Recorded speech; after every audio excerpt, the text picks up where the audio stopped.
I started doing a camp at my home for girls. And it was kind of an art camp, but this is when Olivia was in high school, or she was starting high school.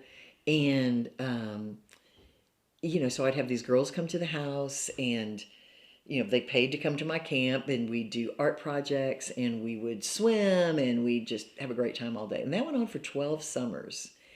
During that time, we did projects with the girls that were all about gluing beads on things and painting and everything. So I started to do more of that kind of artwork. I used to paint, but then I started doing more mosaic like kind of work and collage work because I was inspired by the kids and the work they were doing. I just kind of took it to the next level.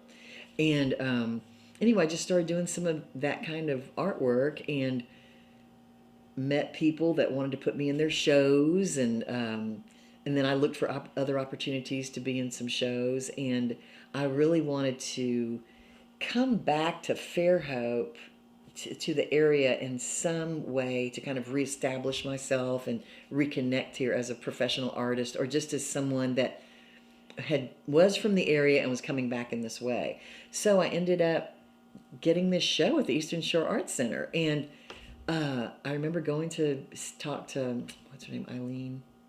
I can't remember her name. But anyway, she said, yeah, you can do one next year. It was a year from the present time.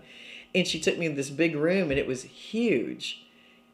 I gotta fill this with art, And so I had a year. I had some things that I could put in there, but then I was able to work on some things so too. what was the subject?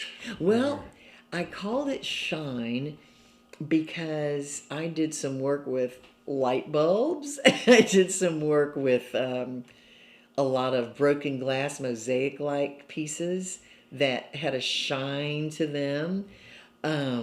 There were all these different definitions. That's what I called the show. I called the show Shine. And this was right after Dad died too, and I made a big Dia de los Muertos, Day of the Dead celebration altar for Dad. That was kind of the centerpiece of the show. And the altars in the traditional Day of the Dead, is it like All Souls and All Saints Day, the first part of November. In the Mexican tradition, the families go out to the graveyards and they bring their deceased, their loved ones' favorite foods and flowers, and they play music out there, and they just celebrate their lives because there's a belief that the dead come back just for that time, and you want them to have their favorite foods and all this is why they come back to earth and they're gone again. So that's the whole idea behind building these altars for Dia de los Muertos. And I had done a few altars at the White Rock Lake, what am I trying to say? The bathhouse, a cultural bathhouse on White Rock Lake in Dallas. And yeah, just all that stuff just kind of came together. But I love building these big, huge altars, several tiers. The one I made with Dad had all of his baseball pictures on it. And I made these big tissue flowers. It's sort of a big arch all around it. His cartons of Bluebell ice cream and things like that. Bluebell. You just put everything he loved, and and all those things. And I think I've made 4 big altars like that. One for Dad, one for Mom, one for Philip, and one for a friend of mine that I knew in Dallas, Ronnie Claire Edwards, who had been in the Waltons. She had been in the Waltons years ago, and we met and got to be friends, and she passed away. And I made something for her. She was great. She lived in a church. She converted an old Catholic church into a living space.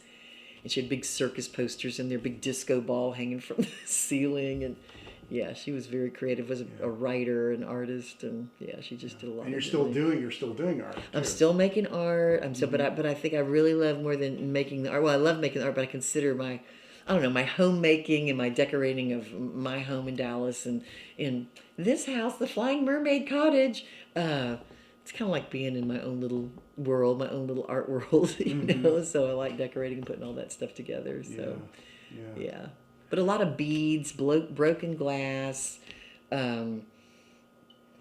just in a different form than what you normally see. And family trees. I've made some family trees using those same elements. Yeah. And they're like in a shadow box. So those have been fun.